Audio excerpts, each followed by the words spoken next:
Welcome to Wrong Time Watch. My name is Kevin, and today we're looking at the Nezumi Baleine. Specific model number for this is the BA2.202. They also have another one called the BA2.101. It took me a while to figure out what the difference is between them, but the 101, the logo is this gilded color, and then the hands and indices are white, so it's kind of an opposite color scheme of what they have going on here. This has the graphite black dial, and this is the vegetable tanned blue strap.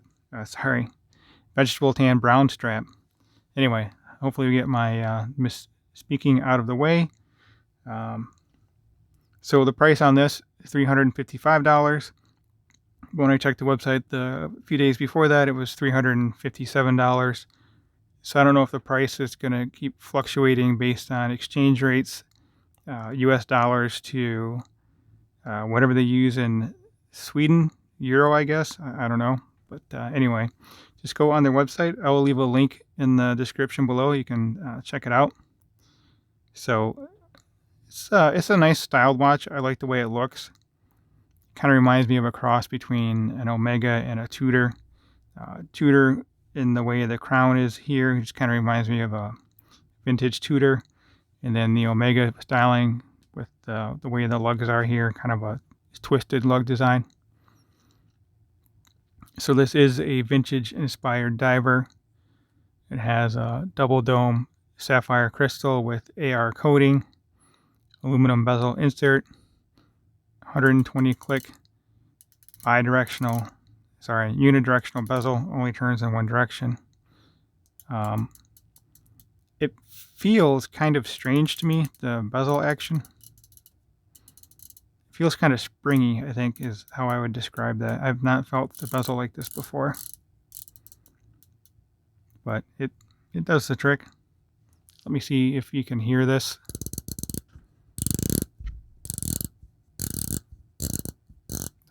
Bezel noise doesn't usually come across the microphone too well here. So anyway, let's look closely at the dial here. You can kind of see the AR coating in the lighting here.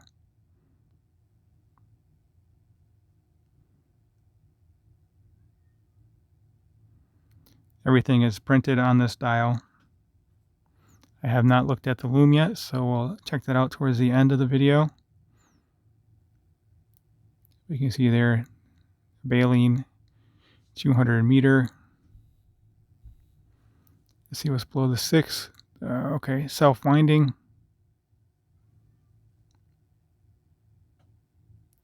Let's take a look at the case back since we're zoomed in here.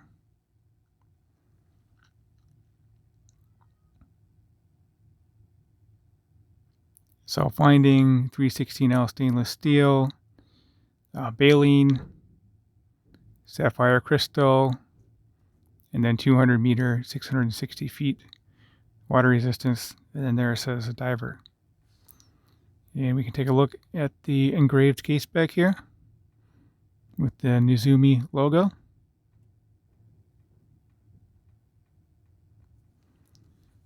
So let's we can go around the case here real quick.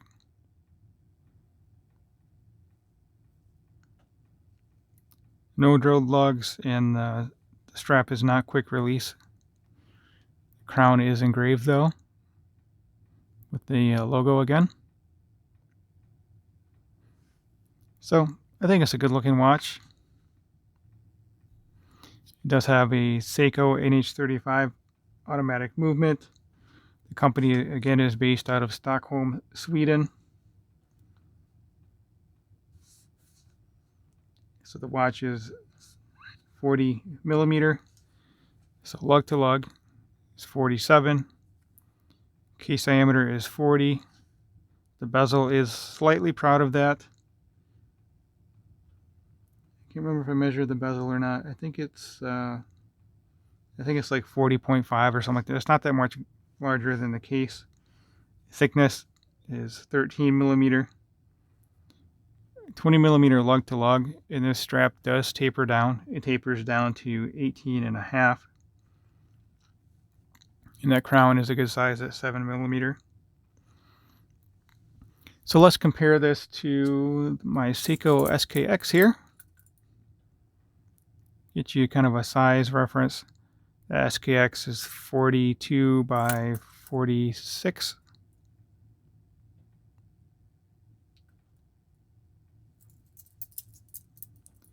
I think we'll see that here. Let's put these back to back.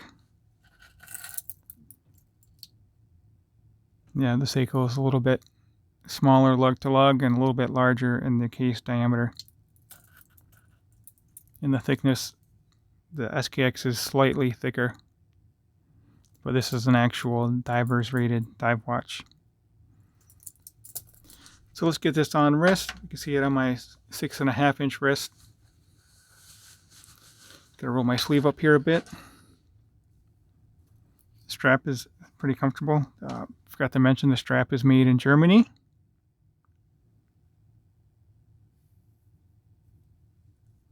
So simple enough. Oh yeah, the buckle is a stamped buckle, but it has this neat little bump out here with the Nezumi logo. I've not seen a buckle like that before. A stamped buckle and stamped tang. I really do like this style of leather strap also. So let's get it on wrist.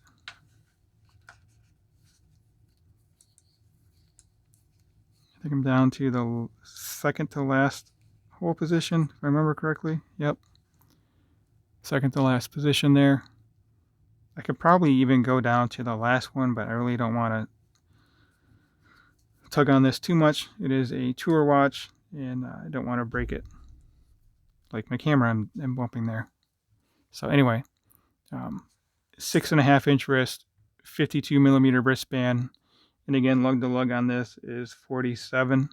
So I think it's a good size dive watch for my wrist. But if your wrist is any much smaller than mine, you're going to have to buy a new strap. And it's probably go up to about 8.5 with this thing. So let's zoom out here, get a little bit different perspective. And then we'll go on to the Lume shot, Lume comparison. We'll compare it to my SKX. Yeah, I don't know what I did with that, but yeah, we'll find it before we do the Lume here. So leave a comment below. Let me know what you think of this watch. What do you think of the price point? And if you have not already subscribed, please go ahead and do so. I would greatly appreciate it. And hold on a moment and we'll check out the Lume. All right, so on the left we have the Nezumi Baleine dive style watch, and on the right my Seiko SKX009. The Lume has diminished quite quickly on this Nezumi Baleine. So if you're a Lume junkie, I cannot recommend the Nezumi. But if you like the vintage style look, then it might be a good choice for you. And that will conclude today's video. As always, thank you for watching, and I'll catch you on the next video.